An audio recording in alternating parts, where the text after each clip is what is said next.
নমস্কার, দেখছেন কলকাতা টিভি। আপনাদের সঙ্গে রয়েছে আমি অভিক। বাংলাদেশের বিভিন্ন খবর নিয়ে শুরু করছি বাংলাদেশ সারাদিন। আর প্রথমেই নজর রাখবো আজকের হেডলাইন্সে। দেশের উন্নয়নে আওয়ামী লীগ কাজ করে যাবে এমন ঘোষণা দিয়ে সবাইকে কাজ করে যাওয়ার আহ্বান জানিয়েছেন প্রধানমন্ত্রী শেখ হাসিনা। জাতীয় পার্টির মহাসচিব মুজিবুল হক চুন্নু বলেছেন, আসল ব্যথা নির্বাচনের ফলাফল না, তাদের ধারণা আমরা অনেক টাকা পেয়েছি। খালেদা জিয়া ও মির্জা ফখরুল সহ কারাগারে আটক সব নেতাকর্মীদের মুক্তির দাবিতে রাজধানীতে বিক্ষোভ মিছিল করেছে বিএনপি।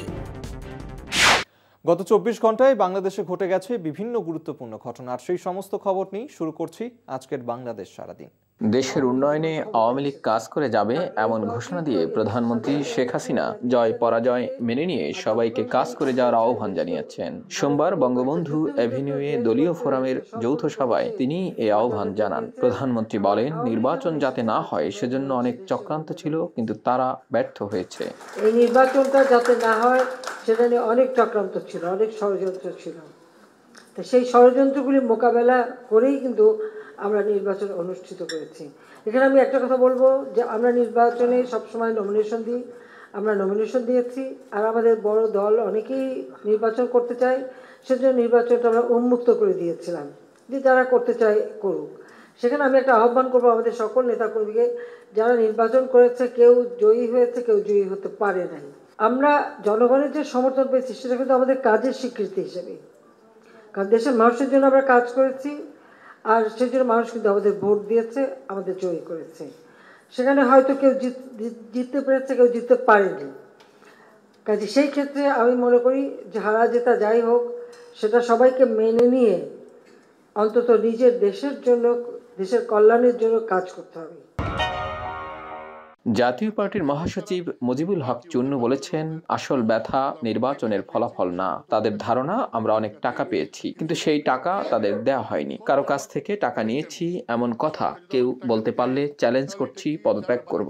সোমবার ঢাকার বনানীতে জাপার চেয়ারম্যানের কার্যালয়ে সাংবাদিকদের বিভিন্ন প্রশ্নের জবাবে এসব কথা বলেন তিনি। কারো কাছ থেকে টাকা নিয়েছি দলের জন্য বা দলের পার্টি দেওয়ার জন্য, তাহলে আমি পদত্যাগ করবো, চ্যালেঞ্জ দিয়ে বলছি। এগুলি হলো গসিপিং। মানে অনেকেই মনে করেছে যে আওয়ামী লীগের সঙ্গে তো আমাদের কথাবার্তা হয়েছিল, কিছু 26টা সিট ছেড়ে দিয়েছে, তাই তাদের একটা ধারণা ছিল অনেক টাকা দিছে, 17 কোটি টাকা দিছে, তাদের কেন আমরা টাকা দেই নাই। এইটাই হলো তাদের আসলে মনের আসল ব্যথা। আসল ব্যথা কিন্তু ইলেকশন যে ঠিকমতো হয় নাই, পাস করে নাই, ফেল করছে, এইটা আসল ব্যথা না। আসল ব্যথা দু একজন ছাড়া বাকি ওদের ব্যথা হইলো যে টাকা বোধহয় আমরা অনেক টাকা পেয়েছি, 17 কোটি টাকা, তাদের টাকা দেই নাই। কিন্তু 17 কোটি টাকা কে দিবে? সরকার আমাকে টাকা দিবে কেন? আর সরকার যদি আমাকে টাকা দেয় তাহলে এটা কি জানার বাকি থাকবে? এটা কি হয়? আমি তো 17 কোটি টাকার মানে মতো হজম করার মতো মানুষ তো আমি না। বাংলাদেশে এখন পর্যন্ত আমার নিজস্ব একটা বাড়িও নাই। কাজেই এত টাকা দিয়ে আমি কি করব? এই এত টাকা পেলে তো বিদেশ চলে যেতাম, গিয়ে হইনা আরামে থাকতাম।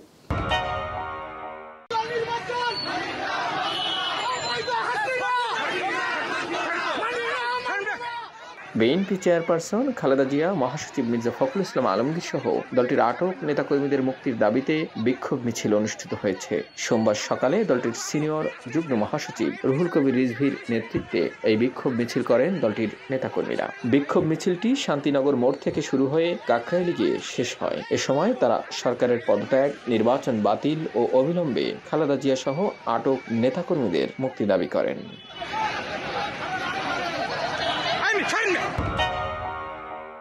বাংলাদেশ সারাদিন আজকের মতন এই পর্যন্তই। দেখতে থাকুন কলকাতা টিভি, রাত দিন 7 দিন।